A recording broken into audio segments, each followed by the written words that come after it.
వాళ్ళు ఒక వ్యక్తిని వెనక పెట్టుకొని వచ్చిండ్రు. ఆ వచ్చిన వ్యక్తి మాతో మాట్లాడుతున్నవన్నీ రికార్డు చేసిండ్రు. ఆ రికార్డు చేసిన విషయాన్ని మేము ప్రశ్నించినాం. రికార్డు జరుగుతున్నప్పుడే మేము ప్రశ్నించినాం, అడిగినాం ఇతను ఎవరు అంటే ఇతను మా మనిషే కాబట్టి రికార్డు చేస్తున్నాడు అన్నారు. కానీ ఇప్పుడు పోలీసు వాళ్ళని అడిగితే ఆయన ఎవరని అడిగితే మాకు తెలియదు అంటున్నారు.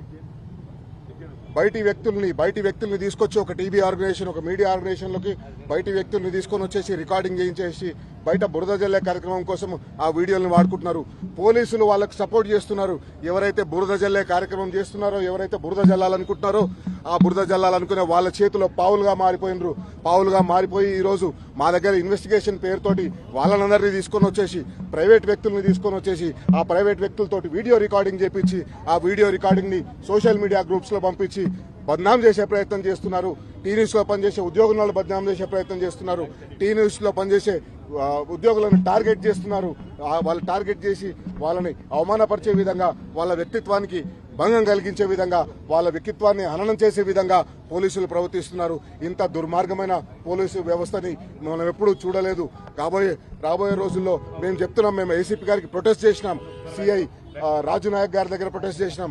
ఎవరు ఆయన, ఎందుకు ఆయన ఏమనంటే ఇప్పుడు సిఐ రాజు నాయక్ ఎవరైతే ఆయనని వెంట పెట్టుకొని వచ్చిండ్రో ఆయన మాకు సంబంధం లేదు, ఆయన ఎవరో మాకు తెలియదు అంటున్నారు. ఆయన వాళ్ళందరినీ వెంట పెట్టుకొని వచ్చిండ్రు. పోలీసులు గాంధీ భవన్ నుంచి పనిచేస్తున్నట్టుగా కనిపిస్తుంది.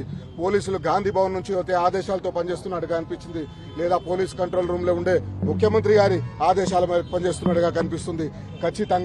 ఖచ్చితంగా మేము పోలీసులకు చెప్పినాం. మేము ఇన్వెస్టిగేషన్ కు కోఆపరేట్ చేస్తాం. ఇన్వెస్టిగేషన్ కోఆపరేట్ చేసినాం. నిన్న కూడా కోఆపరేట్ చేసినాం. ఈ రోజు కూడా కోఆపరేట్ చేసినాం. కానీ ఈ రకంగా దుర్మార్గంగా ఇన్వెస్టిగేషన్ అని పేరు చెప్పి రికార్డ్ చేసిన వీడియోస్ అన్నింటినీ బయటికి పంపించి పోలీసులు దుర్మార్గంగా ప్రవర్తిస్తున్నారు. మేము దీనిపైన చట్టపరంగా ముందుకు వెళ్తాం, చట్టపరంగా చర్యలు తీసుకుంటాం.